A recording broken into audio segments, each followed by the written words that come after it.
people of color in the building, and tonight we want to just figure out how we can come to an understanding, bridge the gap, which I feel like has become quite distant in recent times, just in terms of really understanding each other, and figure out how we can gain some insight from some officers who have been in the line of duty for several decades and have served on multiple different divisions, departments, and factions of the police force, as well as sheriff departments. And so I want to go ahead and introduce both some of the team members, some of the people we have on board, as well as the officers we have joining us tonight. So my name is Brian Brown II, and the young adults we see here, all of us have in some way, shape, or form participated in some of the events that are sponsored by Beyond the Walls. And we are a youth group trying to really bring young adults like us together in, maybe not so normal fashion where, God and faith can be brought together, but not in a normal fashion between the four walls of the sanctuary. Worship is defined in many different ways, and we want to highlight that, everyone's walk within their faith and walk with God is different and unique, and we want to emphasize and highlight that fact. And so tonight we're going to hear some stories from some of the individuals on the call. I'm going to do a quick, as I scroll through the Zoom call, I go from left to right as I see. We have Lamont DeShield. He is one of my good friends. Happy belated birthday to him. His birthday was yesterday. We have Cody Glaudet. He's my cousin, family member. We got Dominique Thornton. We have Lauren Brown, also a family member of mine. Eric Obiti, and he's like a mentor, a big brother to me. Jessica Jones, lovely, hardworking lady. Brianna Brown, my sister. Brian Wright, longtime friend. We grew up together. Tyrese Keaton, longtime family member, cousin. We got Hallie Michelle, and we had Deontay Hill tuning in as well. And then I want to go ahead and do a quick introduction of our officers as well, and just a little bit of background so those tuning in can figure out, where they're coming from, what they've been a part of during their time serving, and learn a little bit more about them. So I'll start with Rodney Brown.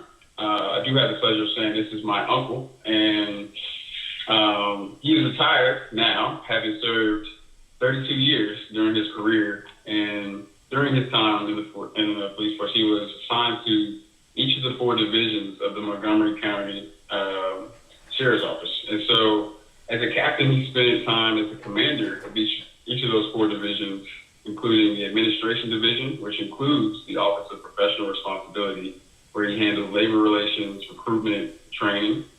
The Court Services Division, where he handled court and transport, courthouse security, and K-9 support. The Criminal and Civil Division, which included child support services, civil process, and criminal warrants. And then lastly, the Family Division, which included domestic violence. So he is not new to this by any means. He's a veteran by all aspects, and I would say he knows his way around topics like these. I'm sure he's had to answer them and navigate through these kind of difficult conversations throughout his career. Next, we have Robert Miller, who is actually my godfather. A very impactful dude, and I mean, he's one of the nicest guys I know. Students to adults alike can speak on his name. He served as a patrol officer, Marine Patrol, Fugitive Task Force, served on Domestic Violence Department, and a school resource officer. And he's, I believe, still active duty, correct? Yeah. All right. And with that being said, we're going to start with, I'm gonna invite my brother Lamont DeShield to kick us off with just a word of prayer so we can be in the right mindset and get things started in a good way. Thank you, Brother Brian. Appreciate you, fam. So if you all have the time, please turn to the Lord. Dear Heavenly Father, thank you, Lord, for allowing us to live another day. First and foremost, we pray for peace. We pray for our love. We pray our country is hurting. It's been hurting for a long time. I just pray that you guide every single officer to do the right thing. I pray that you God, every single protester do the right thing. And I pray that each and every day we come closer to that goal of unifying and become one nation under God completely. I pray during this conversation that we have good conversations that engage us. I pray that we are civil to each other. I pray that everyone sees each other's point of view respectfully. I pray that each viewer watching is protected from corona or cops or anything that's going on in the world or anything that could harm them. I pray each speaker is protected. I pray for our families, our friends, our coworkers. Lord, I just pray for the whole entire world, every single soul that needs to hear this. I pray for souls that are unable to hear this, but we pray they go back and watch this powerful conversation that we are about to have in your name, Lord. In Jesus' name I pray. Again, give us the strength to get through this and give us the strength to persevere like we as a people have always done. In Jesus' name we pray. Amen. Amen. Thank you for the word, Lamont. And so we want this conversation to be as natural as possible, but just to provide a little bit of order and structure to it, we're going to go ahead and first start this conversation with a few personal stories and testimonies from some of the young adults here to provide a little bit of background and context, some of the questions we'll have for Officer Brown and Miller. And we'll start with, I believe we're going to start with Cody and Tyrese with an incident that they were involved in. And then after a few stories, we're going to go ahead and dive right into some of the questions and start this discussion. So I'll pass it to Cody and Tyrese.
Friends, we'll get this fixed in just a second.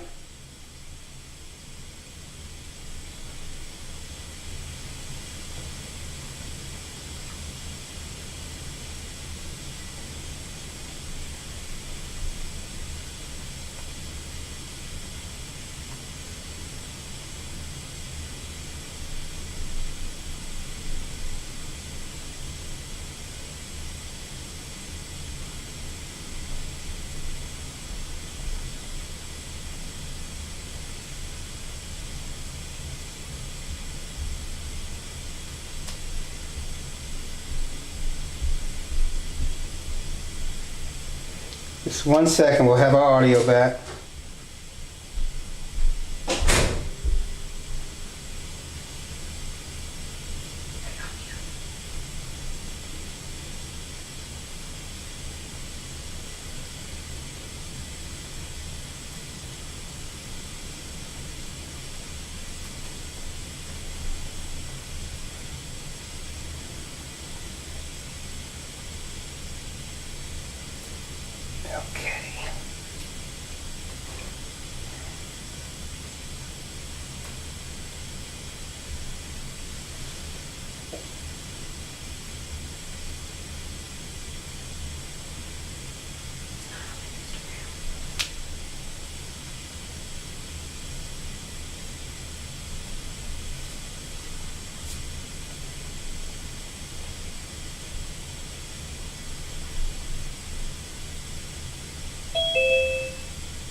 Okay, trying to get our audio back.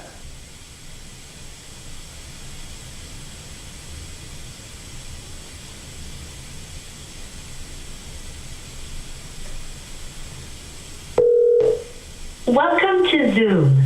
Enter your meeting ID followed by pound.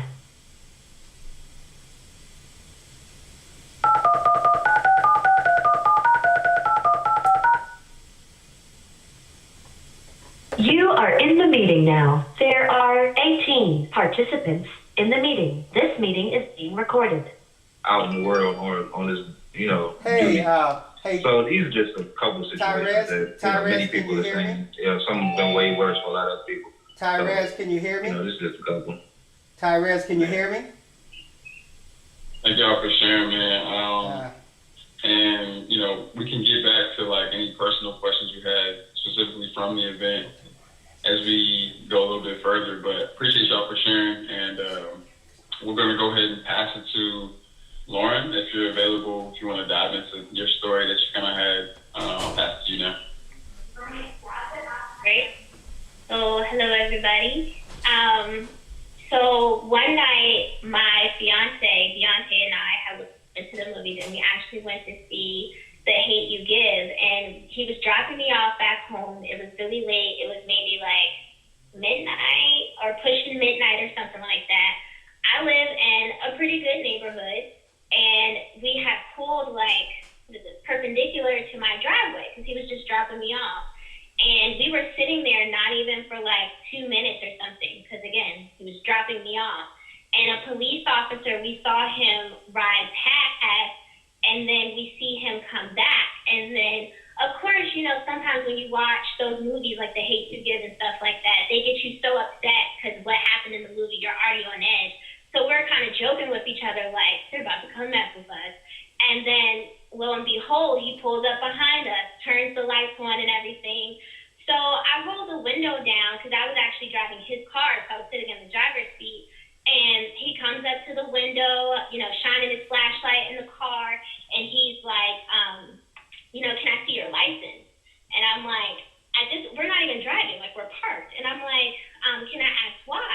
And he was like, you're pulled suspiciously in front of this house. And I was like, well, I live here. I explained to him, this is my fiance, we just went to the movies, I'm getting dropped off, like, this is my house. And he's like, is this the address on your license? And I was like, yes. And then he was like, well, I need to see your license. And then I'm like, I really don't understand why. Like, I'm just getting dropped off. We're not doing anything wrong. We weren't even pulled out in the middle of the street or anything like that. We weren't blocking traffic, nothing. So then I continued to ask him questions, and then he decides he's going to stop talking to me and talk to my fiance, and he tells him, well, I need to see your license. And then he's like, I'm not in the driver's seat. Why do you need to see my license? Like, I'm dropping her off. And so then it was a bunch of back and forth, and I'm, trying to stay as respectful as possible because I don't want the situation to get out of control. I want him to blatantly explain to me why he needed to see my license, and I was getting dropped off in front of my house. And then I guess he was getting upset, so he goes on his radio and said that he needed backup. And then at that point, I know when to give up. So I'm like, okay, fine. Like, I'll show you my license. So I showed it to him, and then as he's looking at it and he sees it's my address, I asked him, I'm like, why did you not believe me when I said I lived here? Like, we haven't been sitting out here for a suspicious amount of time. We weren't doing anything wrong. Why did you not believe me when I said that this was my house? And I even told you I'll go up to my house and unlock my door without you having to see my license. Why didn't you believe me? And he just wouldn't answer the questions. He was very, rude and was saying, all you had to do was show me your license in the first place. And I'm like, you're missing the point. I shouldn't have had to do that. You should have just believed me when I said that I live here. And, that was it. Deontay can't really talk because he's trying to vote right now. But, yeah, so that was our unfortunate run-in with the law. Thank you for sharing, and it definitely sounds interesting, to say the least, in terms of, where the thought process was at from the officer, and I'm sure you were a little bewildered as well as just confused in a natural state as to what was going on in that certain situation. And I want to say shout out to Deontay for exercising his right to vote. If you're in D.C., Maryland, please do so. I don't know if you still have a chance, but absentee is potentially an option. Virginia will be on the 23rd, just as a reminder. And now I want to transition. Me and my bro, Brian, we had an incident, I'd say last summer, so I guess probably about 8 to 9 months ago at this point. You can hear me, bro? Yeah. All right. Yeah, I can't even. It was either the summer or sometimes it's fall. Yeah. I had on like I didn't have on no shorts, so it might have been sometime this fall, bro. Yeah. And I know, like, just the basics of it, like, just the background. We were headed back from D.C., U Street specifically. Anybody in the DMV area knows U Street is one of the hot spots in terms of young adults, where we go. It's a bunch of bars, restaurants, just people on the weekends in general. And so we're heading back from D.C., U Street, and we both stay in Alexandria, Virginia. And so at this point, it may be, I'm not sure what time it was, maybe like 2. Like 2. Yeah. 2 time in the morning, 2:30, something like that. And, you know, based on our age group, this is nothing out of the blue, nothing out of the usual. Typically could be out like that late on any given weekend. But we decided we were hungry and we want to, you know, go in on an empty stomach. And so there happened to be a diner around about like, I'd say 10 minutes from both of our houses, near the Bennington Metro, called the Bob and Edith's Diner. Yeah. I had to stop there and just get a quick bite to eat. And so yeah, you want to explain the next part a little bit, bro? So we're just waiting on our food. So like you said, it was around like 2:30. We was hungry. We wanted to get something to eat before we go in the crib. And I don't even think we got a chance to order our food first. Okay, we was looking at the menu. And then I seen it was a black top. He came in first. And he was just eyeballing us, and I was just like, I whispered to Brian, I was like, is he looking at us? And he was like, man, I don't know. And I just had a funny feeling about this. Because I'm like, you know, he just walked in, whatever. Yes. So he eventually comes up to us and he was like, can I talk to you guys? And I was like, what? And he was like, I'd rather talk to you outside. And I was like, nah, you can talk to me in here. And then so after 2 minutes talking to him, like probably 2 or 3 more officers come in. They were all white, Brian. Yeah, 2 more officers came in. They were white, and they came in, and they're reinforcing the fact now, like, we really want to talk to you guys outside. And both of us are saying the same thing, like, yeah, I'm not sure I've seen too many videos on Instagram, Facebook, and I'm just like, whatever you have to say it here. Yeah, like, we're fine. Like, I don't know what you have going on, explaining anything to us, but we'd love to answer the questions you have right here. We're just waiting to order our food. And then it becomes evident that they're not going to let us, you know, go about our business unless we go outside. And then it becomes more of like a pressure situation as like, we need you to go outside. And meanwhile, we still have no idea what's going on. And so we both walk outside, and then, you know, meanwhile, we still don't know what's going on. They start to ask us questions, where we were the last 15 to 20 minutes, where are we coming from. And I think like my problem with the situation was that they were asking questions as if we were already guilty of doing whatever.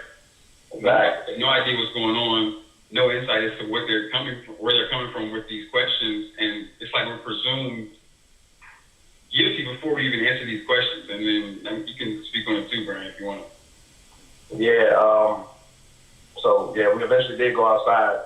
It was knowing we're both innocent. We just coming from DC, so we was like, let's just go outside. Right. And they get to talking about, well, can we see your license? And we're like, first of all, what's going on? And then so they finally tell us, oh, there was a robbery behind, I think 2 blocks away. They said a block or 2 away. Somewhere behind the restaurant. Somewhere behind the restaurant. Attempting to rob something. Yeah. Mm-hmm. And I was like, so why did you stop us? Well, you guys fit the description.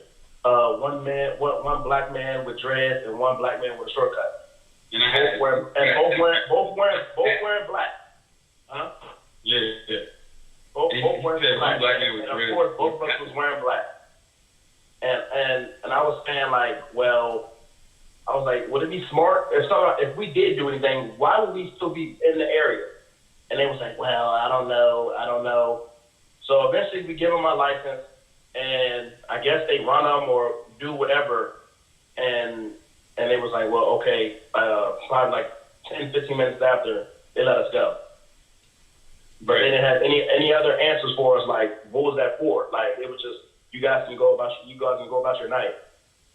Yeah. And nobody, and it was a whole bunch of people in the restaurant too, and they didn't even stand up for us. Like, a lot of people seen us get out of our cars and all that. The people that worked there didn't say anything to the police, and I think that's crazy. And the thing was, it was just like the questions were being asked from a standpoint of like, we're gonna figure out why you're guilty, rather than Exactly. let's make sure that these guys are not the ones that we're actually looking for. And like they said, like you said, you know, I'm not sure it would be the smartest idea to rob a place behind the building and then go into the restaurant in that direction. A block away. And then, you know, it was just weird that I couldn't really get direct answers out of them while we're being questioned, and I just felt like, you know, that's not necessarily fair. Like, you know what I'm saying? What if, and I don't know, it just seemed like we were being questioned without given the opportunity to actually explain ourselves, and we didn't have any information that was coming from their end, so it just seemed like a biased conversation. If you have anything else to add, we can go ahead. We want to go ahead and get into this discussion with the officers we have, respect their time too. All right.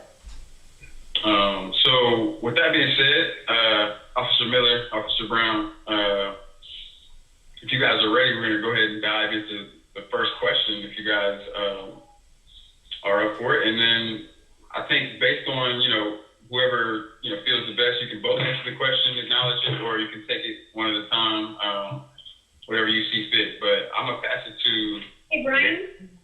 Sorry to cut you off.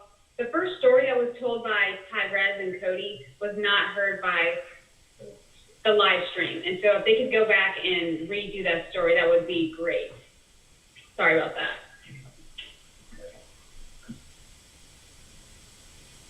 Tyrez, Cody? Yeah.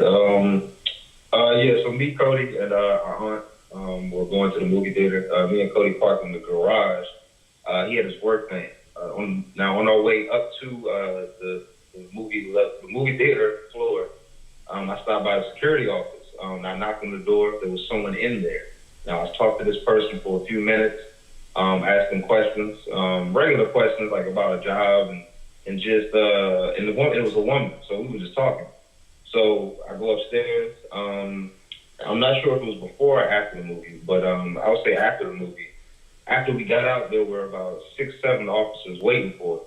They are around the corner, mind you, like kind of hidden, kind of like a cop car in the alley. And they were around the corner, and that's when they approached us, asking us what was I doing specifically inside of the security office. We heard you were asking questions or snooping around. Now, mind you, we have logos on the shirt. We pulled up in a van that had the name of the company on the side of it. So it's just like all that police training, I'm not going to get into opinions, but that's what happened. They approached me real aggressively, about 7 of them, and, just accused us. We weren't even really sure. It was no facts or basis. It just felt like anger and feelings. Like, that's what happened. Yeah. Do you have anything to add, Cody, or do you want us to go? Yeah, I'm going to say that they started grabbing Tyrell. It's like fact. Well, I was getting mad. I was getting heated. Yeah. On standing there. Bad. He's a lawyer. If I jump in, I can't do nothing in jail, so there ain't nothing. You know what I mean? And I got an officer trying to talk to me. I don't know if he's playing good cop. So what's going on here? I'm like, bro, do you not see your man grabbing my cousin right now? I do remember that. The one guy came over real smooth and was trying to be polite. So it was like, hey man, don't. It was just real. How you grabbing somebody? And he was going on. It was after the movie. We had just walked out of the movie, and it's like an army of cops. Just literally, it was 8 cops. And my aunt's like, what's going on? And then she started telling Theodore and all this. But yeah, and that's when I put out the phone and started recording. And I'm like, if they being real aggressive with him, they could do the same thing with me. And then so then we ended up walking off. If she wasn't there, that would have gotten really, really bad because her presence and her being, a family member, an aunt, or, just, someone a little wiser, that could have got real bad because there was a lot of things to react to. The situation happened. And we always go to that same movie theater. That's the crazy thing. So it could have been just me and you, But, Thank y'all for repeating that again for me. And I want to say, just before we hop into the questions real quick, that I personally can vouch for Officer Miller and Officer Brown in terms of their integrity and, just where their heart is in terms of when they are carrying out their job, knowing that they have the right intentions and they go by what's actually called of duty to them. And I want to, clarify that before they even answer any questions, that I know anyone that, has come into contact with them could say the same thing. And we just want to have a bit of understanding from your perspective, how you guys feel about the questions we're going to ask and, give us some insight into what you see on your side. And so I'm going to go ahead and let Eric start us off with the first question, and you guys can answer, in the best way you see fit.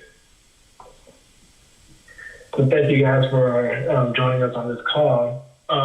With everything that's going on in the news, with George Floyd, one of the things that stuck out to me and a lot of other people is that the cop that killed George Floyd had, I think prior to the actual killing, 17 or 18 complaints.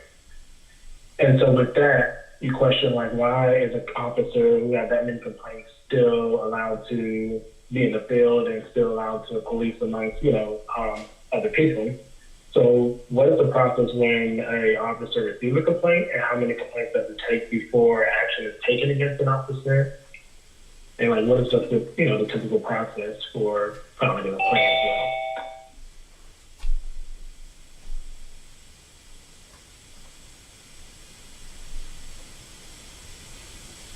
I can start off that question. It really depends on the complaint, because the level of the complaint. Because just from my training and my understanding and my time on, most of our complaints, if a complaint is made against an officer, that complaint will be addressed by that squad sergeant first. Like I said, it depends on the complaint. It depends on the level of the complaint. Now, if something very serious, someone complaining like, I got a ticket and I shouldn't have got a ticket, that complaint most likely won't stay at the level of the station. And like I said, something had to say nothing to the point where Mr. Floyd death, but anything else serious than that, it will go to the station captain. If not from there, then if you get anything worse than that, our internal affairs will get involved. And once they get involved, it's a whole different level of complaints. But it really depends on the seriousness of the complaint, how many that officer can have before they decide to take them off the street. I like that. What Robert said, I concur with that. It is based on the nature of the complaint. Complaints that involve excessive force or police brutality, that's going to be handled at the very top. If you're doing your job as a police officer or a deputy, you're going to get complaints because some of what we do naturally is not in, no one wants to get a ticket. People have problems when there's an eviction and that kind of thing. Even when you arrest somebody in front of family members and children, those are the kind of things that can warrant a complaint, but it's normally the police officer or the deputy doing his job. But complaints dealing with abuse of power or excessive force, they're normally going to be handled by your chief deputy or the commander of that division where the officer is assigned. It doesn't take 5, 6, 7, 10. It can be one event that will get you reprimanded, suspended with pay, suspended without pay, or even fired. It depends on the degree of the evidence or the evidence that supports the complaint. Thanks. Okay. Thank you for adding clarity for that question. All right. I'm going to go ahead and I'm going to ask the second question. And mine is more from a general broad perspective. I wanted to get, both Officer Miller and Officer Brown's perspectives and opinions on, recent events. And I just wanted to see, during times like these, what does your moral compass tell you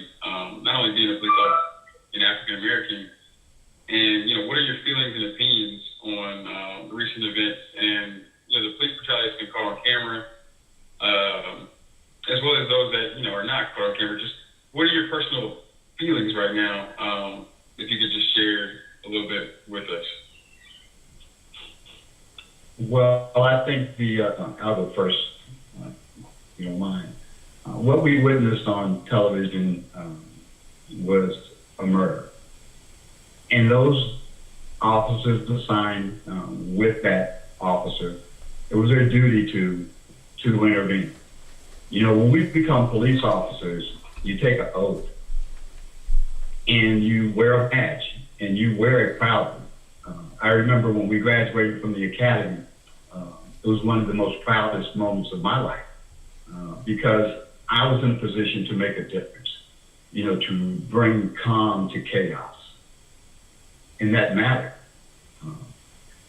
But what we witnessed the other day, last week, I guess a week ago yesterday, was a total disgrace to the oath that you take, to the badge and the uniform that you wear. And it's humbling. And you look at it and you keep going because this is what we do. But we do not condone that kind of behavior at all.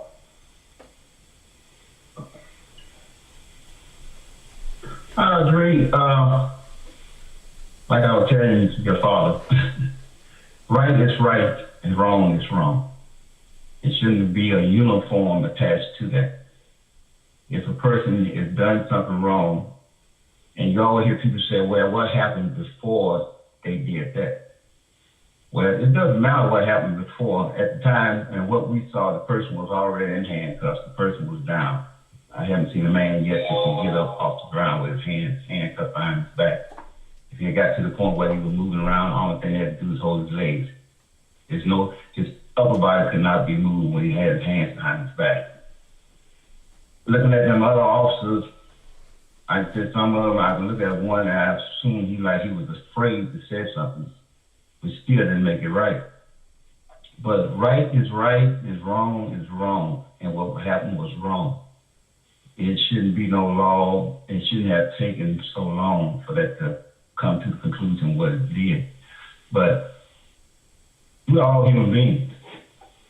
And when I look at the man in the uniform and being a police officer, it sort of bothers you to the point where, okay, now people are going to look at all officers, or would they look at me and, oh, you're police. You're just like them. So it's sort of hard to actually see stuff like this can happen over years. Still enjoy the job that I do, but it's sort of hard. When I first put that uniform on, like Rodney was saying, I'm glad to have that uniform on. Now it's just one of those things where it don't have the same meaning that it did before because of it. To me, it's like someone sort of just dirtied the uniform up and everyone see that uniform. Now they don't see me, they see that uniform and that person is a cop.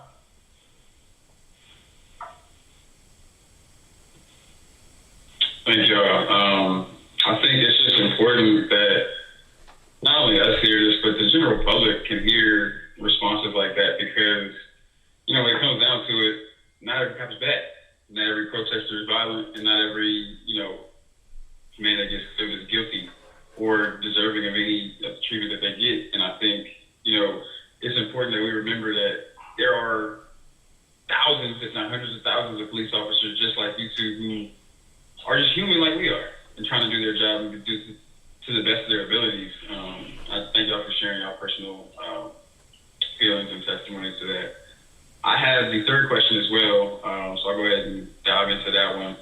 I wanted to ask, how can protesters peacefully exercise their right to freedom of speech or protest if they're met with hostile and defensive law enforcement? I know, you know, this doesn't go for every scenario, but in certain circumstances, of course, some people are trying to incite violence. In certain circumstances, police officers are very defensive. But I know there are a lot of protests where people are peaceful, officers are peaceful. Something happens along the line that escalates it, and then it turns into something that is completely beside what the actual initiative was. I'm just wondering, like, what do you feel are the best ways to allow people their right to protest without endangering the general public so that, you know, people can actually make an impact with their protest without it being complete destruction and, you know, violence? From your personal perspectives. I'll jump on that one first. I can see where the violence will come in. First off, people protest because something has happened and they are upset. The old phrase used to be they're going to go on march. Being military, well, they're going marching. When they protest, we're going to go marching. So being a military man, to me, the word marches, it means to move. You're going to go forward. Now, you get a group of peaceful people who's already upset, and they go protest or they go marching. Now you got the police standing in front of you. With my family, I was discussing just protecting property. They don't want you to go so far with property. Now you're already upset and angry. Now you are marching. And someone going to put your hands on you and push you back. Now you went from upset, now you're mad. And now because you're mad because of what the reason you are marching or the reason you are protesting, and went to another level to the point now, you know, put his hands on me, he's pushing me back because he did not want me to get to a certain level. Now I'm mad. And it's on. And like your cousin, your friend was saying, if his aunt wasn't there, you most likely would have went to the next level because it's very easy to go to the next level when you already is upset about something. And when someone sort of push your button or touch you, you will go to the next level because you just that close from going from upset, hurt to mad. And once you get mad, it's going to be hard. Now you got a group of people fighting that started off that wanted something peaceful. And like you say, there's a lot of people out there that wanted a peaceful protest. But is that in line to change that? Because once the group started doing it, or once somebody else wants to start doing it, okay, as you said before, that's my cousin, that's my friend. He's pushing him. Now, all these peaceful people who went there upset, now it's mad. So now it's very hard to go in there and saying that I'm going to go in there after peaceful protest, upset, and then for you angry, and then next thing you know, you are mad because someone pushed you and telling you you cannot go so far. But you say, I'm here trying to make a point.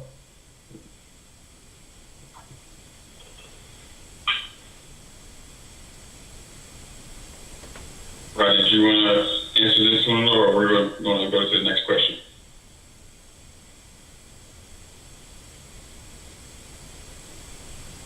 You're on mute.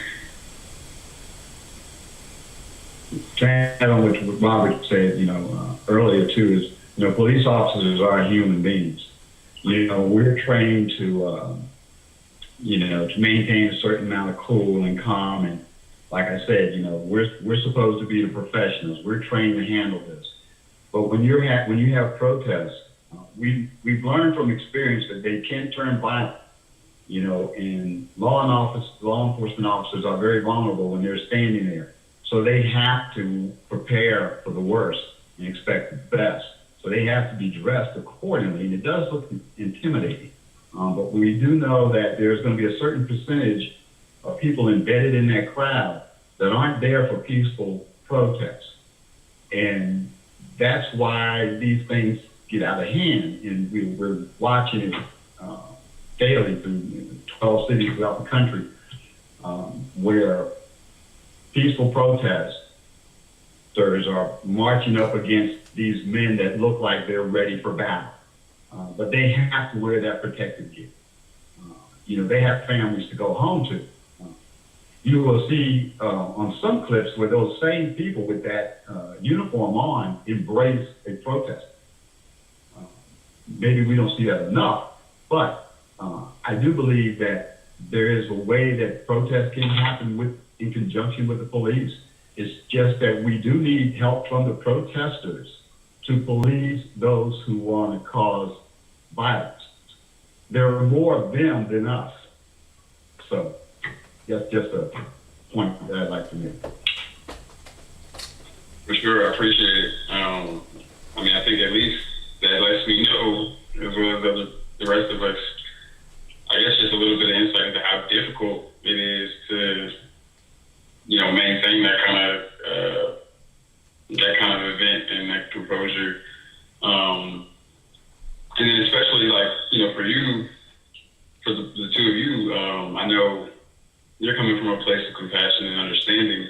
Like, let's say somebody, like somebody you said earlier, who goes through the training, they need to do all the requirements, but they're a little bit off on edge, or they're a little bit, leaning towards a different side of support. How easy things can turn from peaceful to violent, whether it be, started from a protester or an officer. But thank you for giving me that information.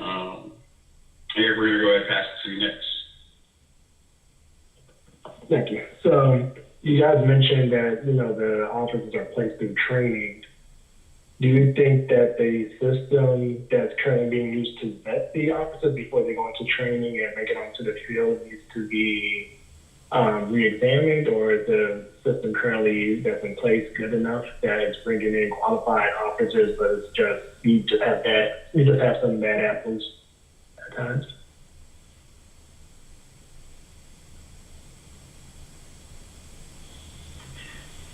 You're going to have some bad apples. Because back to what I said earlier, a police officer is a human being, just like we all are. The example I'm using is not to that point. You go to Walmart, you can have a nice teller, you can have somebody that just ain't having a good day and very rude. You can go to a school and you have someone who went to college, went up the ranks and became a principal of school and can get fired because of the things he done did. Same thing with a police officer. You can give him all the training in the world. And they always tell us, okay, what doesn't happen in your training when the stuff comes down, it don't have nothing to do with your training. It's not, they give you A, B, C, D, E, the level of force you're supposed to use, where depends on where you're at the time, you can go from A to Z in a split second. It can escalate so fast. Now, are we ready for the escalation? We can train for it, but when it happens, it can never be enough training to train you for the escalation that you want to get at that time something happens. If you get out there and you get thrown around the mat, mentally, okay, it's just out here, we practicing, we can jump around. I'm not afraid, my adrenaline is not as high during training. But when it comes to the point where now I'm out there in the field and if something happens, now I'm scared. And that's the main thing, it's fear. Fear is a dangerous thing. Nobody else that can train for fear. When things go bad, the first thing is your adrenaline gets up and you are afraid. Now you're in that survival mode. And now I done went from A to Z and what about C, D, they are training me for this, but now I am totally confused because now I'm scared. And I'll be honest with you, they are afraid of African American young men. That's just the way it is. They are afraid. And that's the point I'm trying to make is the training they give you can be straightforward, but when the time comes that you have to use that training, a lot of times that training go out the window. You're in survival mode. You just want, I got to get through this. Right. Robert, I'd like to add to what you just said. A lot of times the trigger part of the out of control happens when the officer takes it personal. You are supposed to be the professional in this. And we're only human, but they can push buttons and buttons can be pushed. And when you take it personal, when the officer takes it personal, that's normally when the excessive force comes out. And that is something it's hard to prepare yourself for until it happens, because sometimes you don't know what buttons they're going to push to make you take this person. And early on in my career, I had to learn that, not necessarily because I would retaliate, but it would make me so internally angry that a person is disrespecting me as a law enforcement officer to the degree that he's disrespecting me. Because we're all people first. I'm Rodney Brown before I'm Deputy Brown. But you have to transition into that role, and you have to be able to take that. Because once you start taking things personal, That's when the train goes off the track. And that's when complaints happen. That's when people get unjustly handled. And if you don't control it, it can happen. Yeah, those are some very good points. Definitely emotion can, sometimes you do ride on emotion when you're not making decisions and doing things now. But thank you for those responses. Yeah, definitely. Thank you. I'm going to take this time. I'm going to go ahead and take a question from our audience. And I have one ready. And then if anyone else from their respective, friends, family, social media has a question, you can follow it up. But the first question I had for you guys was, and then you might not have the answer to this, but you may have a little bit more of an insight, as an officer. The question was, how can you bring calm to a system that, at its core, simply wasn't made for people that look like us in particular? And with that, I'm sure they meant that to mean, the system wasn't designed to benefit or necessarily support us as well as equally as potentially others. So how can you bring calm to a system that wasn't exactly designed with us at the forefront? African Americans that game. I'll start that off. I can't remember his name. Who was that he just said went and voted? That's where it started. The police level is at a certain level. But all the major decisions and things will have to be made above the police. Now we got to get into politics.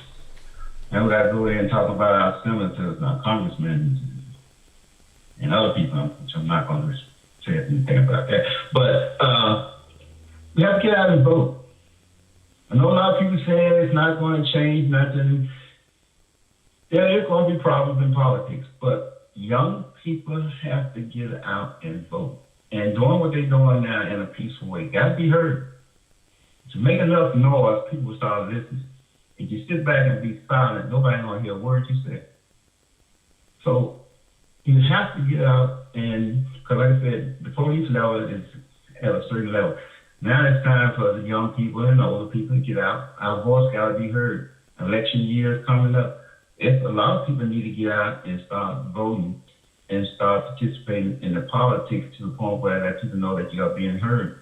Because it's not going to stop at the police level. It's whatever comes down, whatever the officers did, or whatever things, the laws that get passed, it's for one side of a group of people, but it's not for another side of a group of people. People won't have to speak out. They won't have to speak louder. You're not saying they're going to change in my time or your time. We don't know. But now we got to go to the next level, and then in election year, vote. Tell your friends, your family, your co-workers, whoever it is, they ain't going to change nothing. Yes, it will change. And that's the only way you're going to be able to change, because you have to start at the top now and come back down and change the things at the bottom. I concur with that. Voting is the best weapon that we have. But I do encourage people to, if you want to make a difference, to become a part of law enforcement and make a change at the very at the first level of enforcement. You may not be part of the system that puts punishment and sentence people to jail or whatever, but you are part of the community, and the community police department should be a reflection of the community. I became a police officer because I was subjected to police harassment. Many years ago, before you all were like, a lot of the young folks were like -30 when this happened. But when I was growing up, we called the police for assistance, and the next thing we know, the police show up, they search us, and basically have conversations with the people that we called to complain about. That was back in the 70s, and so not a whole lot has changed, but there are a lot of great officers out there and a lot of people that feel that they can make a difference by being part of the solution. And that is part of the solution as well, where we have people in the community that resemble us and understand what we're going through, there's a different level of understanding. Definitely.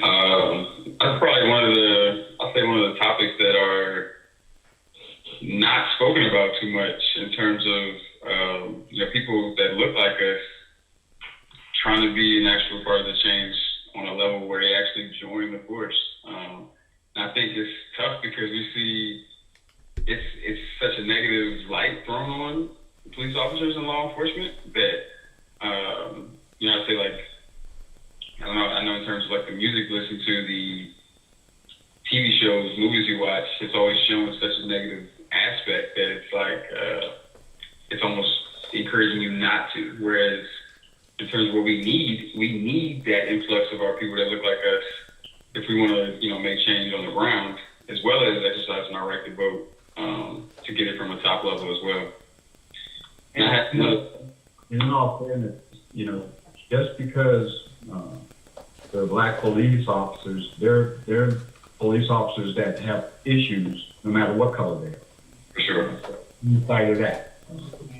We're not always, portrayed in the field of the line of work that we're doing we want to be portrayed in a positive light, but there's just as many, there can be just as many bad apples of officers of color as other officers as well. So it's up to the individual officer, it's up to the department, it's up to the training to, weed out those officers, but that's the start to become part of the police force where you live. Thank you. The next question I have from someone in our audience, it's kind of a two-part question, and it says, what is the actual policy regarding body cameras? And is there a way that a civilian can determine when and if an officer's body camera is activated? Like, how does that work? Our department got body cameras probably 4 years ago, probably 2.5 years ago before I retired. The policy there is pretty much when you're dispatched to a call, you're required to turn your body camera on for the duration. It's pretty simple and it's very effective. Now, there are times when people forget to turn their body cameras on. That does happen still. Some dispatch centers will call the officer back once he's on the scene and ask if their body camera is rolling. But it depends on the department and the policy that they have in place. It's not a uniform policy. That's my experience. Gotcha. So it's not like something that's across the nation. Do this with your body camera. Follow ABC. Yes. Most departments, like I said, my department now, we just start wearing the body cameras. And with my job, I'm not allowed to wear the body camera inside the school. But before we got the body camera, we have vehicles. Our vehicles have cameras on, and it was required that each morning that we get up and before we start our day, you check your camera. You go out and stand in front of it and get your mic and make sure everything's working. And they were very strict on that. And plus our cars are also activated that once you cut your lights and sirens on, the camera in the car automatically come on. It's not like we had to switch it on. So it's automatically come on once we cut our lights on. Gotcha. I guess one quick follow-up I want to ask is, if someone were to forget to turn their body camera on, is there any type of, somebody to hold them accountable when they don't do this to make sure it's not just, a repeated offense or that they're forgetting on purpose? Like, is there something ever acknowledged if they don't, or how does that work? Oh, absolutely. You can be reprimanded for not turning your body camera on because if it's a policy violation.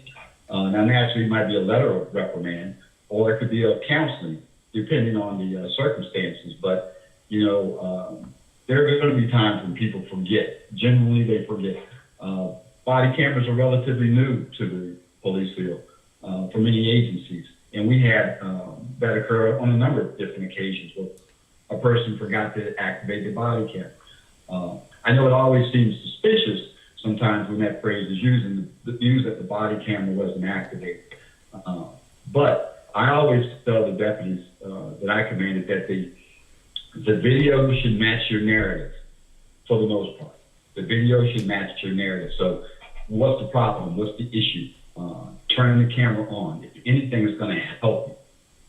So compliance, though, is something that we had in our department. There was no struggle with that issue because as long as the narrative matches the video, that's fine. If there's other particular things happening, as long as you explain it in your narrative, it's fine.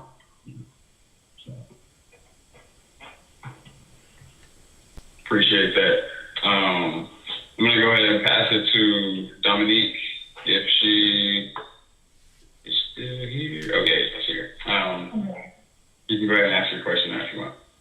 Yeah, so I'm Dominique, and one, I just want to thank both of you, Officer Brown and Miller, for joining us. My brother is actually in the police academy right now, so hopefully he'll be able to look back at this video and kind of get some tips about how to move forward and be the best officer he can when he is an officer.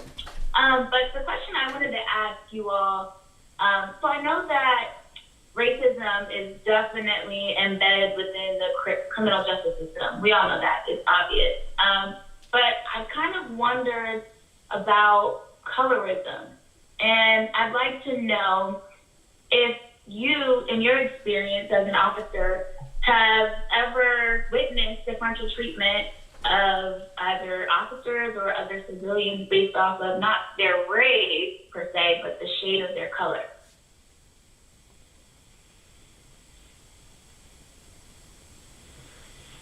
I can say that, yes. I've seen it even against me, where the person didn't know that I was an officer, and they were doing a road check, and the vehicle in front of me had another person of color, and they just waved me through, and then when I pulled up, they stopped me. And that person didn't realize I was an officer, and then I explained it to him. I said, hey, I said, I'm one of you guys. I said, you didn't recognize him? And of course they didn't, but the next day when I went to work, I was in uniform, and I made a point to let them see me. That's just for me personally. But I have seen it before. That's just the way it is. And I've seen it thrown back at me in uniform. The only reason you stopped me because I was non-black. So it goes both ways, uniform or out of uniform. And it's really unfortunate that not only race is an issue, right, but also another issue added on top of it. It further oppresses us. So not just as a black person, but maybe as a person who's caramel, or maybe as a person who's mocha, or maybe as a person who's dark chocolate.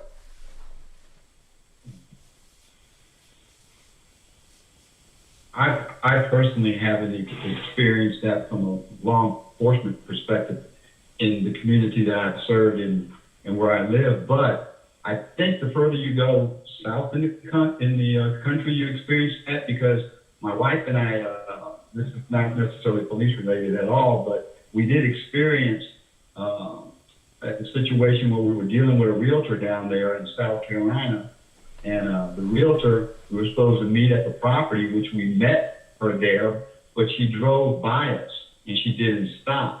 10 minutes later, she turned around and came back, and I blew the horn, so she stopped, and she got out the car and she says to me, "Oh, I'm sorry, I thought a colored family owned that house."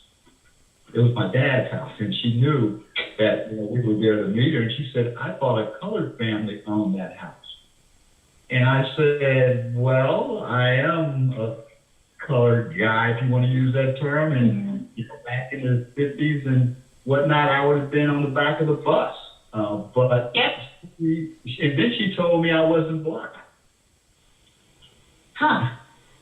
And so that was interesting. So, and then we had another person kind of allude to the fact that we weren't black or we weren't African American. And I couldn't understand it, and I guess it was because of my fair complexion. Or I was articulate or something. I'm not sure. But that was something that I experienced just last year. It's kind of odd. Yeah, I've noticed that, and this is just a conversation that I've noticed going on amongst my friends, that some people, based off of the skin or the shade of their skin tone, don't have the same experience with cops. For example, when I've been pulled over by a cop before, of course I'm always cautious, but I've never felt as uncomfortable about my safety because I am lighter skinned. I am perceived as more white, quote unquote, than I am black, or because I can articulate and speak according to someone else's opinion differently than the stereotype of a black person, I am perceived as more white and less of a threat. So that's actually kind of interesting. And so, since I'm a therapist, just a little bit of a segue, one of my favorite or most interesting questions is coming from Lamont Shield about mental health. Hello. I know Officer Brown, Uncle Roddy, and me. I've known him all my life pretty much. Great man. And I know Robert Miller, I've heard great things about him. He's a great cop as well, officer. So, real quick though, I want to address mental health with cops. I've been saved by a cop, and I've been pulled over upwards of 30 times. Some was rightfully so, some was unjustly so. I went to college in 4 different states. So, I've been in the whitest areas, and I've dealt with a lot of that, being saved and being reprimanded by a cop unjustly. I don't have any ill feelings towards cops, but I definitely think there is a need for mental health awareness in that field, especially just like the same way they do the soldiers that come back from war. I feel like cops officers should definitely be required some kind of outlet to address their mental needs, whether it be therapy or therapeutic things such as that. And some I have family members, some do, but I think it might be time to address it on a more required level. What's your opinion on that, Officer Brown and Officer Miller?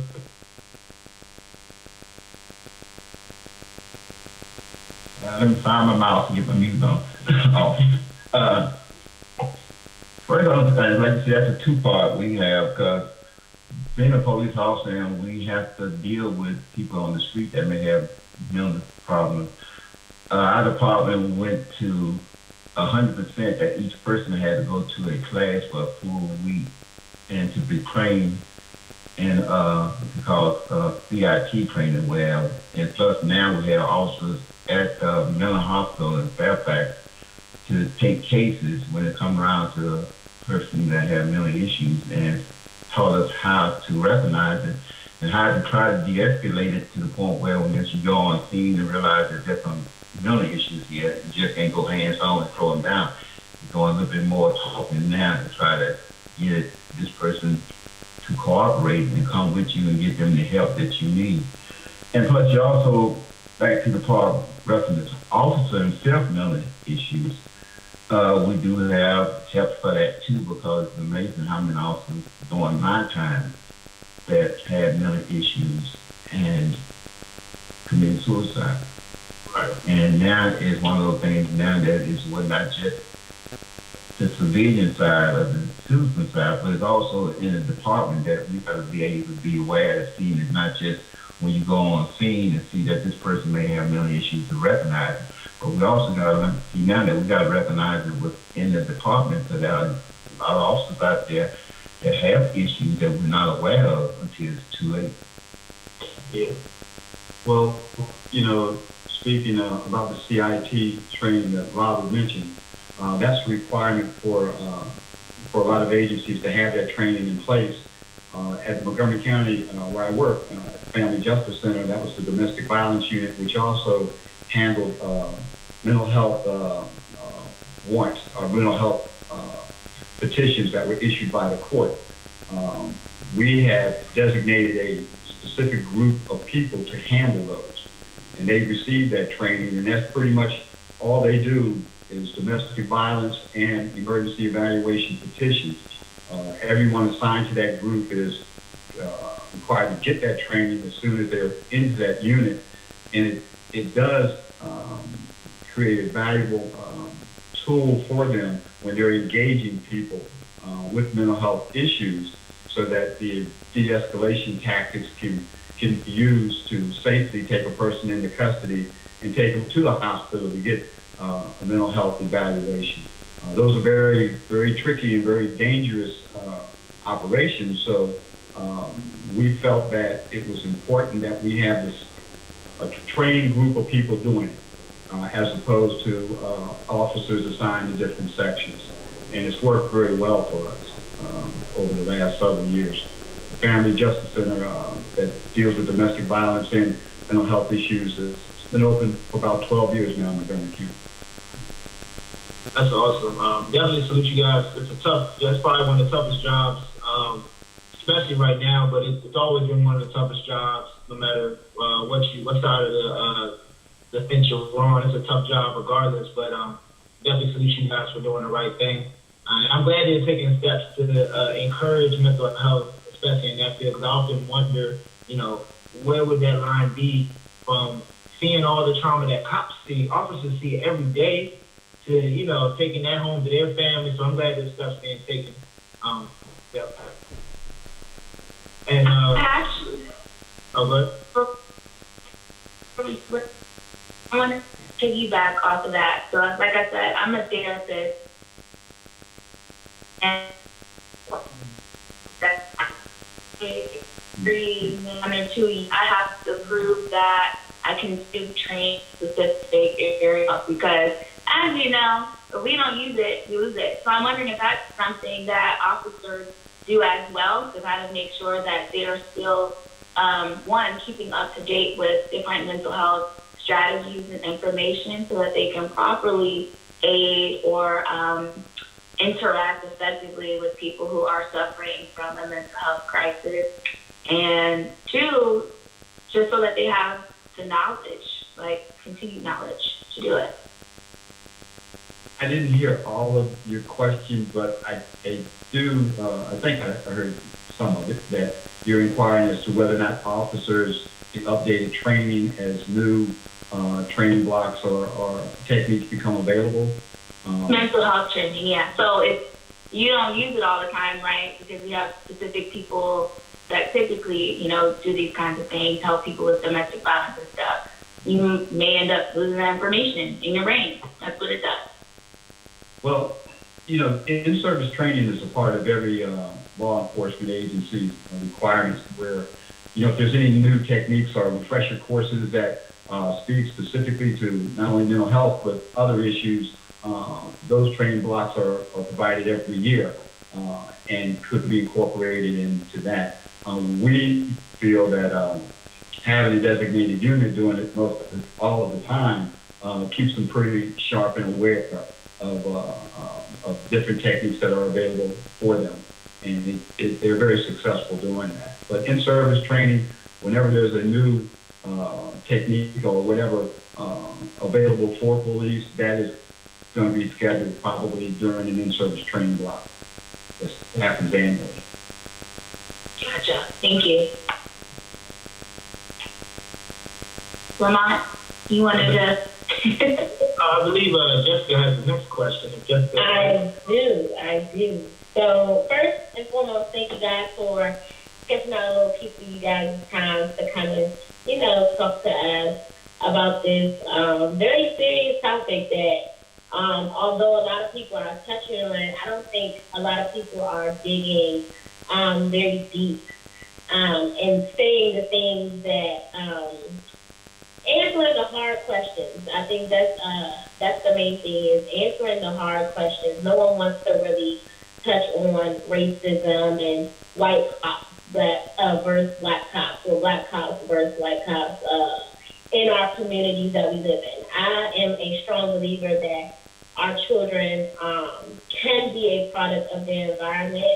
Me having two sons, when I see someone getting killed by an officer or even someone around the corner, I see my kids' faces on those kids. And one of the most hurtful things that a mother or a father has to actually deal with is someone coming home or knocking on your door telling you that your child is not here off of a piece of candy in his pocket, or he fits the description of somebody else because of our skin color.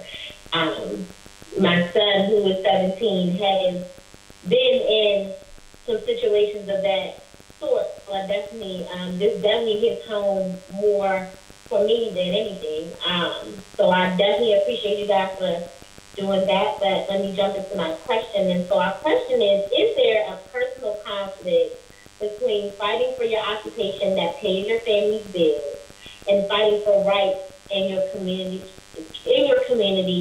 has for African Americans? So basically, are you playing this tug of war game? Because I know that being an officer is hard, and your partner may not like you, or someone in your inner circle may not. And do you wrestle with that and trying to decide which way to go?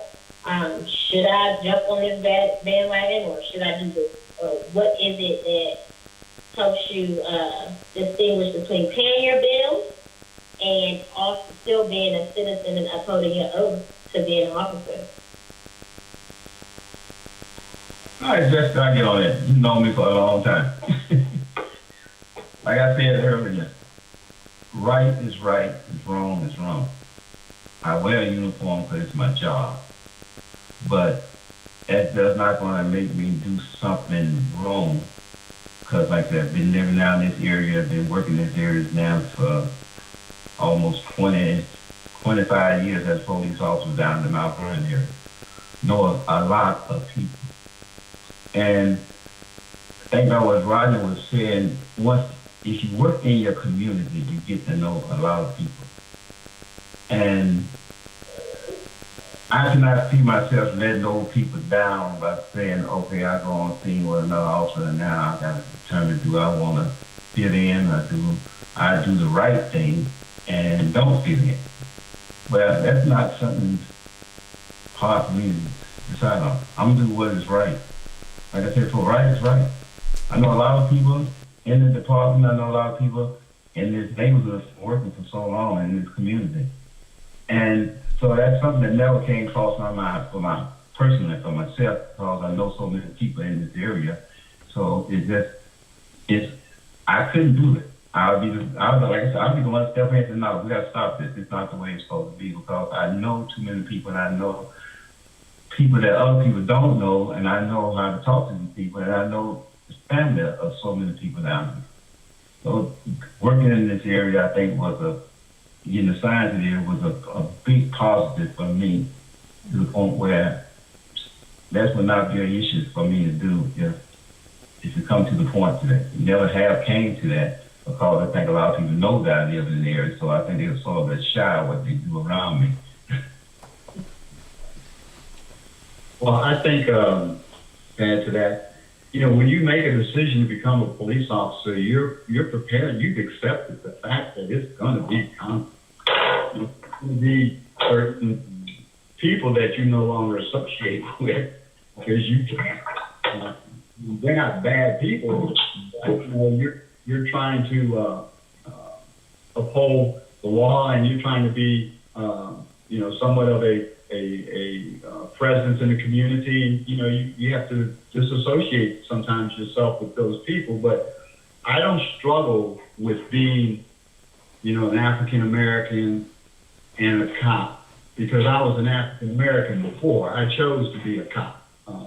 And that was the decision that I made, because it's what I wanted to do. It was to make a difference. So I didn't struggle with that conflict. I like to think that I'm the I'm the guy that's making the difference. So I don't struggle with that. I mean, I'm aware of it, but I don't struggle. That is good. I know that this week has been like a trying week for me. Like I struggled with not being angry because I was so angry that this young man had to lose his life and the way he lost his life. And so I struggle with the looting, and I understand that people are angry and that with anger comes violence and all of that stuff. But I was torn at first, like, and I know who God is, and I know that everything works, together for our good. So all of those things are okay. But like you guys said earlier, like we're all human. So I struggled this week to get through, like making excuses for why people were activating the violence that they were, or doing the things that they were inside of their own community. And I just had to like really pray and say, God, like, I get it, but people are angry. And I'm one of those people. I'm mad.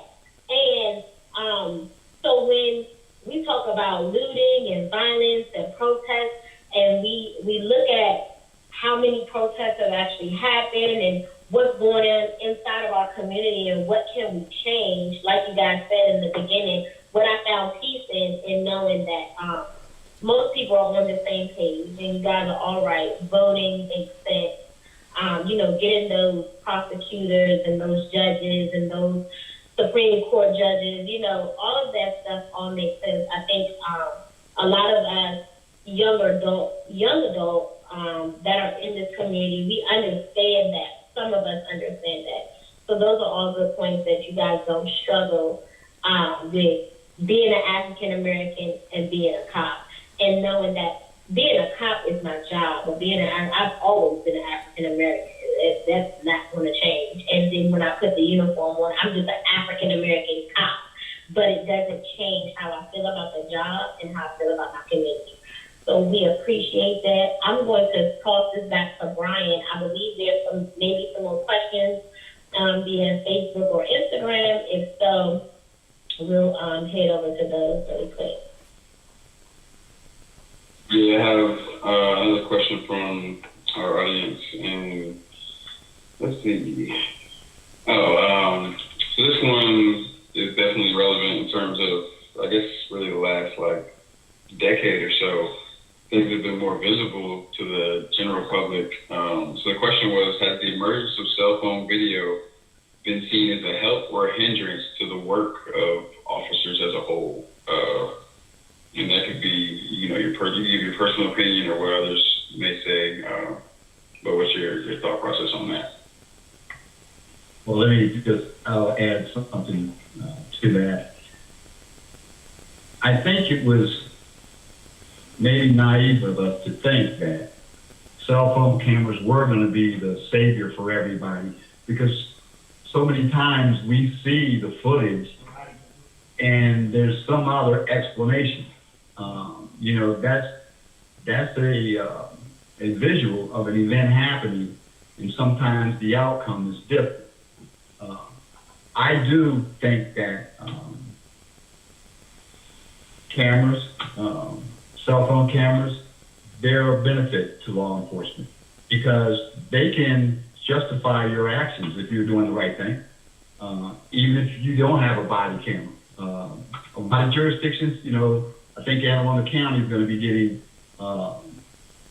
body cameras within the next budget cycle or whatever. I'm not sure if they have them or not, but I thought I heard something on the news the other day about them. A lot of jurisdictions can't afford body cameras. And body cameras are, I think, a good tool for law enforcement. And if you have a camera on your phone, you should use it. I think it's a benefit to you and a benefit to the department, because all we want is the truth, and that helps lends to the truth. So I would agree that cell phones do help. Oh, may I ask a question? I also agree with it because, I didn't know people our age. All the time we found out much about African American being really abused through a Jet magazine that made article maybe a couple of months late, Ebony magazine, because we never did hear about it. So like I said, the things that are happening today have been happening for years. But with the cell phone cameras, not only we a few people that may have got a Jet magazine and read it and saw a few things in the Ebony magazine that read it, but now with social media and the cell phone, everybody can see it.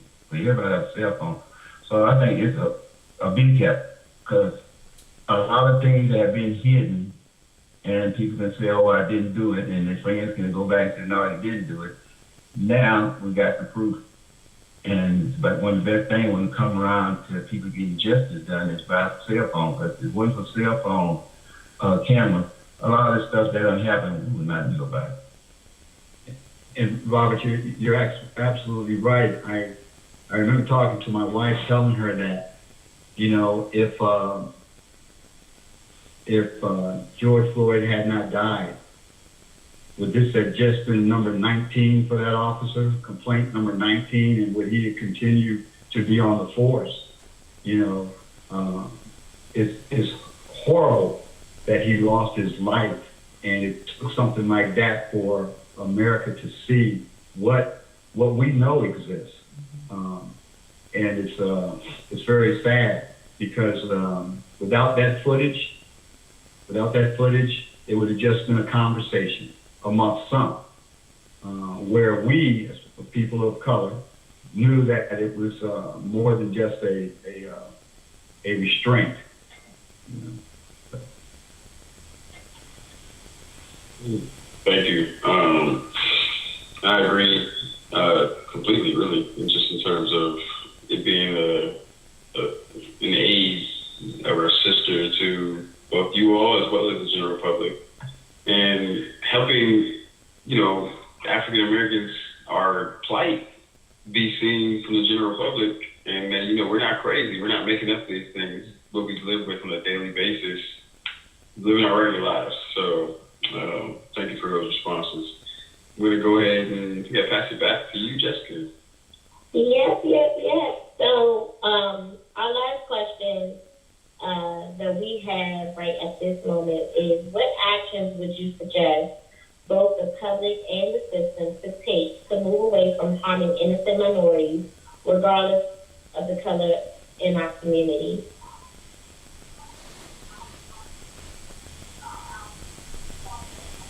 That goes back to what I was saying earlier when you said the community, the public, the department. You have to go up to the top. And like you said, now it's the time. It's going to go back to politics. It has to go back to voting. It has to go back to changing the laws, and changing those who are making decisions and making the laws that only affect certain people. I can go on all night speaking on that. But the basic is we have to get out and try to change it up top. So we stay at a community level instead of department, police department level. Those laws still gonna be made, and when they go into a courtroom, even though if he made a bad arrest, but the person was not killed, but it still go into the courtroom, they're still incarcerating a lot of people of color because now the lawmakers are still making those laws that shouldn't be made. Some laws need to be changed that affect certain people, that this person go out and do it and get away with it, and this person go out and do it and don't get away with it. Oh, well, I can talk all day on that one, but I'm gonna leave it at this.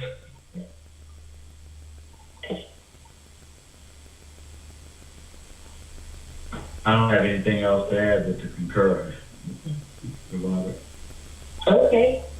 Those are all good points. As far as, you know, I know that everyone said right is right and wrong is wrong, and we kind of have to stand on the right side of the track all the time, even though sometimes we get angry and we get mad because we're all human. We still have to stand on the right side. And so by being on the right side, that means that we all of us on this call have to uphold our part as well. As far as voting, like Brian said earlier in the video, but why not become an officer? Or why not get into the law enforcement? Why not try to change some of those laws around that we don't like. That is us exercising our right to say what we want to say for our voices to be heard. If we don't vote and we don't get out here and do the things that we are supposed to do as young adults or as human beings or Americans or whatever, then we are actually not upholding our part of the deal. There's a lot of people that aren't able to vote, that aren't able to do the things that we actually can do. And sometimes we take the back seat in those things because those are the things that we don't feel like doing. But in taking a back seat, we risk the lives of our children, of our children's children, of our uncles and daddies and whoever. We risk the lives of all of the African Americans the moment that we decide not to vote or not to do the things that we are able to do, that we have rights to do. So that is good. Brian, do you have anybody else on the call have any questions on their ID? Yeah, I have a question. Okay. Go ahead, Cyrus. All right. This is for Officer Brown and Officer Miller. I do have a question. Have you ever found yourself hesitant in holding another officer accountable in a high tense situation? Or, yeah, I'll leave it at that. Have you ever found yourself hesitant in holding another officer accountable? This is not a judgmental question, but just a honest. Yeah. It's not. And I can say I haven't. I can say that when it comes to a physical encounter with one of my partner or a scene that I was on, I can say that I haven't witnessed that or had to intervene. I have intervened verbally to diffuse the situation because I could tell that the person involved was not getting along very well with my partner. For no fault of his own, it's just that he didn't want to talk to you. And that's usually why you have a partner.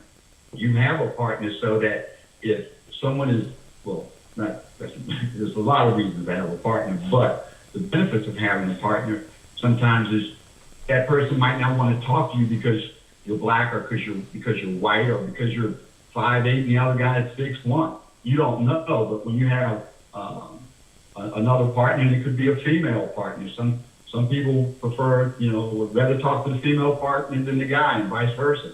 So I have, stepped in and took over a discussion or whatever, and I've had an officer maybe do it for me because he was getting along better with that person than I.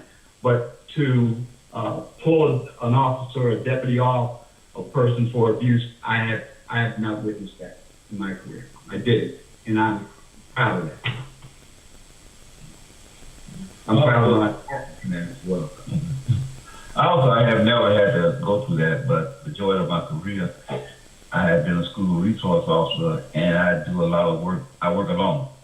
So most of my interaction with other students, even administration in the school, parents that come into school, is more of a one-on-one thing. So most of my interaction was by myself. So I never had the few years that I did work the streets and the other areas that I worked with, I never had that problem.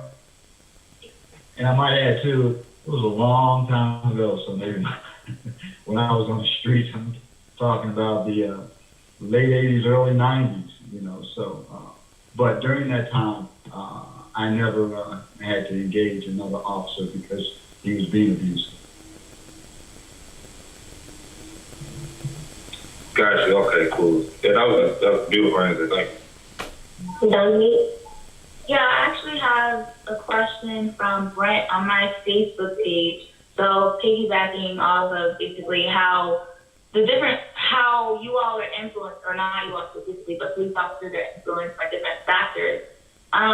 They're asking, they said, I mean this in the most sincere perspective, based on your experience, how much of an officer's salary or bonuses is based on how many tickets and arrests they've made, and do you think this should change? I'm clearly worried this gives officers with racial bias an incentive to frame people of color but when I try to think of a solution, I'm at a loss. So I'm thinking they're asking if based off of the pay that you have, does that increase the amount of tickets or things that you, or arrest you have to meet? A quota? We don't have quotas. Now, the office that I worked for, traffic enforcement was not our primary responsibility. That was of the county police. However, they don't have quotas either. Quotas, I remember when we were in the academy, they taught us about quotas and the perception of people. Now, some small municipal agencies somewhere in the country might have something like that. And I don't know if it helps with their budget or whatever.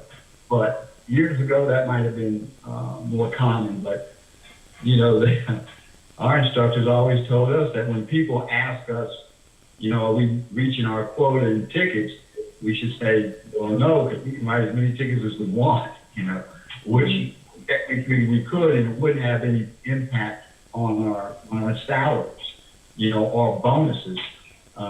Normally, bonuses are awarded in police work for usually such things as attendance, you know, and if you, you know, save a life or something to that nature, you might get recognized at an award ceremony. But cash bonuses are not something that's consistent with what our department does. I don't think we've ever done that. And the same for my department. There's no cash reward, quotas or how many tickets you write. Because that's the thing. You got certain people that go out there and their job is mostly is to write tickets. They'd be rich by now if that's what the case. But like I said, most of the things that we did get recognized for, like I said, life-saving awards, and someone go out there and save someone's life, they may get certain different awards. Time in service, you may get a reward to the people that, okay, after so many years on, you get a day off. Like me, when I had 20 years on, I got 2 days off, and then 25 years, you get 2 days off. That's about the only thing come out to some type of reward based on the time that you've had on. Right. It's not monetary. It's usually leave that you might get. You might get 24 hours of annual leave credited to your leave base or something like that, but not monetary. But quick comment. But the leave, that is that's some type of monetary gain, and you know what I mean, in the sense that you're taking off work and being paid, or you know, going on a vacation or taking time off. Yeah, but like we were alluding to, that was for maybe saving someone's life or something. Oh, okay, gotcha. You know, so I you know, but it wasn't for fighting tickets. Right. No, I'm actually glad that you kind of pointed that out, because I went to Delaware State, and I was in a criminal justice class, ironically, and one of the other students in the class was a police officer, and he was saying how, and this is Delaware, so it's different.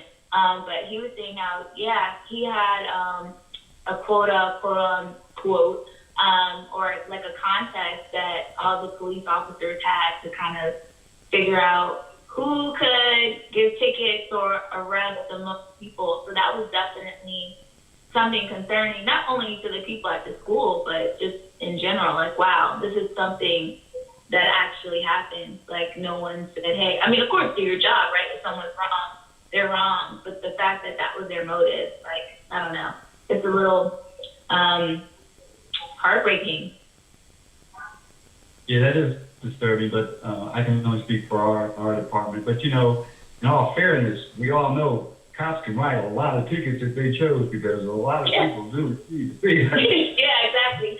Especially in the DMV. No, our department did not have a monetary award in place for those who wrote a lot of tickets. You basically are keeping your motive positive, basically, for whatever you do. Tickets, saving people, whatever. Correct. I think that's I could probably go back to, you know, what he was saying in terms of just having a few bad apples. That classmate of yours, that could, for all we know, just have been, you know, him and, you know, some of his fellow officers doing something obviously not, you know, official or legal or, you know, advised by their superior or whatever, but, you know, amongst themselves. control people and what they do, but that sounds like probably one of those scenarios where they maybe decide to do something that not poorly right. I was actually going to say the same thing. Like, sometimes we are so selfish because even in our own jobs and the things that we do personally, not even officers, they have incentives and things of that nature that the company or just that store, because I know when I was the manager in Old Navy, we used to have incentives that not all Old Navies did. And so they used to be like, okay, well, if you get 5 credit cards, we're going to give you $25. So just like Brian was saying, sometimes it's like a inside thing where nobody really knows about what's happening, and they create their own little quotas. And I mean, I've heard that so many times. Even when I was younger, getting on a bus and someone didn't have enough money. The moment that you don't have enough money, what is the first thing they say to the bus driver? I mean, are you getting paid for me to lose my money in this thing? You know, so it's like we create our own things and then we run with it, kind of. But each and every individual has that their own brain and their own mindset to create in their minds what they want it to be. Like, I don't have to fulfill your little quota. I'm doing my job as an officer, whatever that entails. So. Now, I will say that recently, I'd say within the last year and a half, I did hear about an agency that the supervisor put in some kind of competition thing where the officer or deputy had been rewarded. And I don't know specifically what it was. I don't think it was arrest, and I'm not sure if it was tickets, but it was something in place for his shift. And once the police chief found out about that, that was eliminated immediately. So, and I'm not sure I'm not going to name what jurisdiction I think it was, but I know that the chief, once he found out about it, that was eliminated. Yeah, I mean, I think it's just really a question of integrity. So, like, why did you get in the police force? Like, or do you already have that motivation within yourself to do a good job? Which is part of the reason why a lot of these things are not, or that are happening, you know, beneath the table, are not being reported because people are just doing kind of whatever they want to do. I've seen cops, Lamont and I think Cody and I were in a car at a light and a police officer just ran it. No lights, nothing. Almost got into a car accident. And it's just like, you're supposed to set an example for everyone else, right? And kind of show that, or just set a higher bar. And if you don't have that kind of motivation on the regular, that makes me question, you know, what's going on and should you really still be in your position? Well, I guess, you know, too, you know, I have always recommended that community members and citizens do a ride along with the police department. Just do a ride along. You will be surprised at how difficult this job really is. As Robert knows, everybody doesn't listen to the police. You know, when someone calls the police, and just like the people that, you know, have a big problem with the police, when someone breaks into their house, they're going to call the police.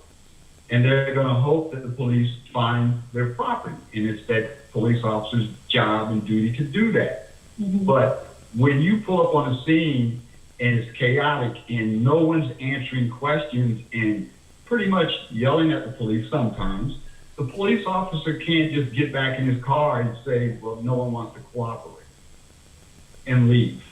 It is a difficult dance that you have to make to get to the root of the problem. You know, when I graduated from the academy, there was a lieutenant there who told us that, you know, we're going to be the champions of the people and the leaders of the parade. You know, that sounds really good, right? Because that's what we're supposed to be. We're supposed to be the good guys, you know. But when you go out and do a ride-along, depending on where you go and what happens that night, you'll get a pretty good idea that, wow, how do you do this every night? And you'll see that most officers are very good at what they do, you know, because they chose to do it and they do it well. But, you know, I I mean, how many times you see the police doing 75 miles an hour, right? Yeah. You know, but then again, how many times are you doing 72 miles an hour? Yeah. It has to be a balance, and the cop that ran that light with no license siren on, oh no, he was wrong. And if something had happened, he would have been in a lot of trouble. Now, why he did that, who knows? Should he have done that? Absolutely not. But there's a human element to every profession, and we're no different.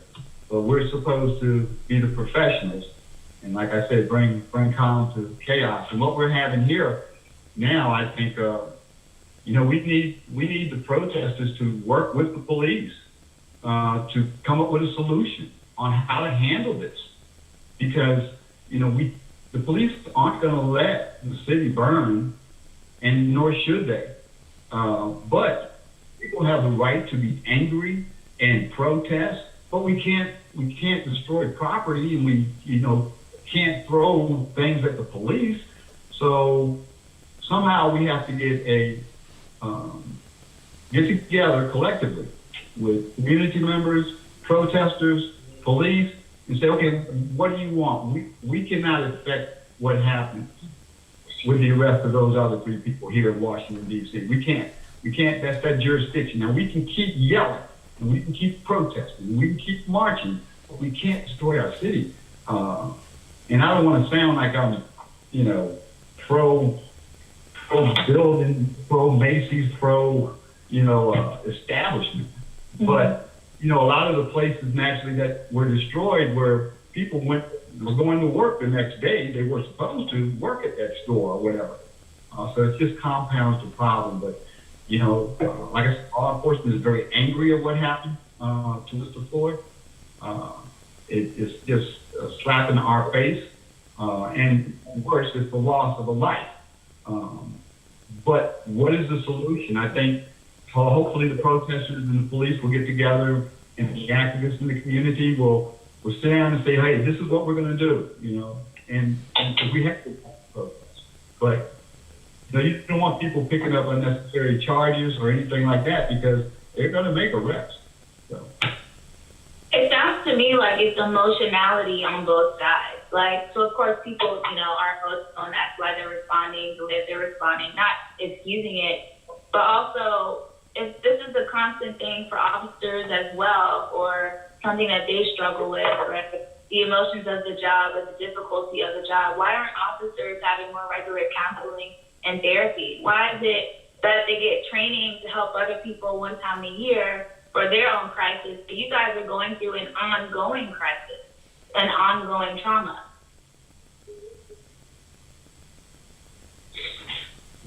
Well, that's inherent to police work in general. There are, counseling tools that police can use, but I'm speaking specifically, reference to what's going on now and how to handle this. But I do believe that, for the most part, this is an occupation that is daily turmoil and sometimes conflict, and deputies and officers do it daily because they're trained to do it. You can compartmentalize these issues and handle it well. I don't necessarily think that officers in police departments should shun away from mental health counseling, because it is a traumatic job that you see a lot of things that can have an effect on you. But to what level that's given is up to the departments. Mm-hmm. That's what I was going to say. I feel like that should be one of those stipulations. You need to go to therapy every 3 months or whatever. Lay on somebody's couch, talk about your issues, something. Because it's just real. Even now, I'm not even an officer, and I feel like I need to lay on the couch every 3 months. So I get it needs to. Those are, like you said, each individual department needs to implement some type of therapy for their officers to make sure that they're doing a heart check and that they're doing a mind check, because like Dominique said, you guys go through this cycle every single day. And so we can't expect everyone to be okay. And I think that is the problem. A lot of officers are just saying, oh, I'm okay. And in actuality, they're not okay. They don't know. We're having those hard conversations about you killing my father or you killing my brother or my son because you're upset about whatever you have going on mentally, and no one, and we refuse to notice, which is why we have suicide rates high, because somebody did not notice what was happening with the next person. So I think that is a good raise, Donald, that we need to implement. Those need to be implemented inside of the police department, whatever they go through, the training or whatever. Like, they need to seek some type of counseling for traumas that they go through on a daily basis. So that's good work. I agree with y'all in terms of just the highlight on mental health as a whole. Obviously, there are positions, roles, and fields where I think it's necessary more than the average field, especially when you face more trauma than the average person. And I think, as a society, we've started to kind of open the door in terms of acknowledging that mental health is a real thing. It needs to be openly viewed and not, seen as something that's bad, but something that's healthy just for humans as a whole. We go through a lot. And especially in today's society, we see a lot. We're exposed to a lot. And I think it's critical, especially for someone maybe in the line of duty like law enforcement, such as those who serve our country, have to go through as well. But I don't want to, belabor this much longer than we have already. I know we've gotten a lot of great responses and time from both Officer Brown and Officer Miller. I want to open it up if anybody has any closing comments, statements, or concerns, and then I'll close us out. But if anybody has any last thing they wanted to say. Well, thank you. Yeah, peace. Yes, we appreciate the talk and the floor for you guys to just, give us some insight on what's going on, and just listening. I think everyone needs a listening ear, and we opened a lot of doors tonight. We may not feel like we have, but we have definitely opened a lot of doors to those hard conversations that people just don't want to have. So thank you, Officer Brown and Officer Miller. We appreciate you guys. Thank you. And I thank Pastor Brian Brown, my brother, for putting this together. It's definitely been insightful. Communicating with another generation that sees things from a different perspective, but has legitimate concerns. Concerns that Robert and I had 25, 30 years ago. Remember what happened to Rodney King. We look back at that incident, and they had video. That was like 92, 93, I believe. And I don't think anyone was charged in that, if I remember correctly. But I will say keep the faith, we'll keep struggling, and we'll keep moving forward, because that's what we do as a people. No matter how bad times are, they aren't what they used to be. And we can keep moving forward and asking tough questions and getting involved. And, you want to make a difference, look at a career in law enforcement. Make a difference. That's pretty much all I have to say. All I got to say, guys, is you're still young and you're going to get stopped. And I'm not going to tell you to bow down to anybody when you know you're being wrong. But sometimes you may have to be a little further by saying, okay, you want to see this, here this is. And you shouldn't have to, but I'd rather see you give up an ID and prove this man that he is wrong than him snatching you out the car and trying to find another reason, put you down on the ground and say, oh, well, they didn't do this and they didn't do that. And it's not right that you have to do that, but sometimes you have to determine, do I want to go home alive, or do I want to sit there and say, okay, I'm not showing you my life, and now I'm sitting down in the sand with his knee in my neck. Because it can be a bad thing. It's hard, but you got to live, see another day. I got one last comment. That especially that last statement. It's like being told to always have to like try harder and be sharper and be more alert than everyone else. I think that's another thing that people are, not people, but our people are kind of tired of in a sense. Because it's like, of course, even in situations where get heated, you always want to see if you can just take the shorter route and just get it over with. You know what I'm saying? Even in daily interactions with family or something. But for the whole entire system to always be looking at you like you've already done something wrong, even when you do, like we have Obama who did everything perfect in a apparent sense, but yet got attacked more than anybody about him even being qualified to be the president. So it's like, I don't know. I feel like I don't know. I feel like our problem isn't necessarily the police, but it's still America just as a whole and how she functions and how we, whatever. Well, Tyrus, you're absolutely right. When does that stop? The hypocrisy that we see here today is just unbelievable. And we have a lot of leaders standing on the sideline letting this happen, which is even more scary. But it's a difficult time we live in. But keep the faith, and like Robert said, a lot of things aren't fair. We know that, but live to fight another day, and that's important. Yeah. Yep.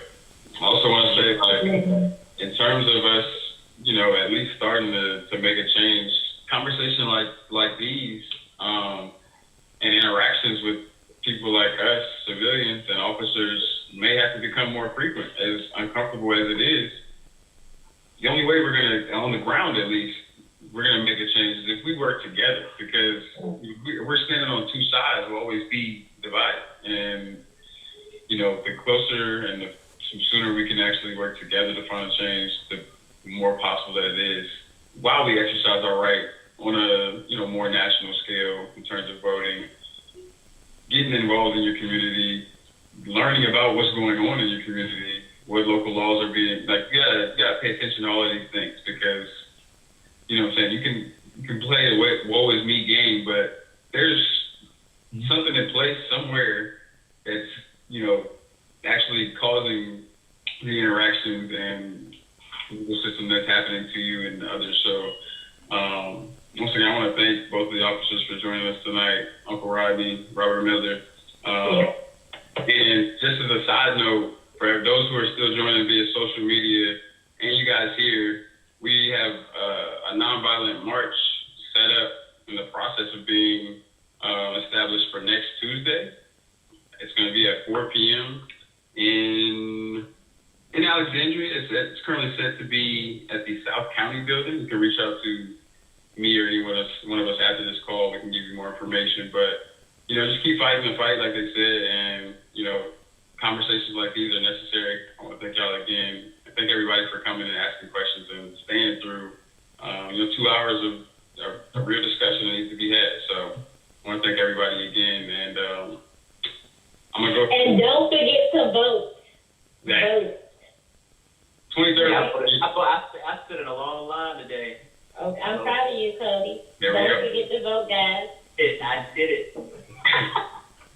If everybody's where we are, I'm going to go ahead and close out with prayer, and then wish everybody a good night. So, bow your heads. Thank you, Lord, for this time we had together, just as people, as humans, and as one people, all under God's eyes. Thank you for bringing us together to have a discussion where we can learn from each other, grow together, and try to begin to put the pieces back together for the relationships that we should have and, maintain just as individuals. I want to thank the two officers for joining us tonight and giving us their open and honest perspectives, a little bit of insight into what they do. I want, to thank God for, protecting us thus far in our lives, and to continue to protect us, not only us but the officers as well, and to shine your light on this country as well as people as individuals, so we can just lean towards the right side, and doing the right thing, and be more like Christ in your image, and allow us to take those steps that are necessary, whether they be uncomfortable or not, and lead us on our daily lives, even as we struggle through the pandemic that we're still going through as well. In Jesus' name we pray. Amen. Amen. Good night, everybody. Good night. Good night. Stay woke. First match next Tuesday, March. Midnight. Bring your signs.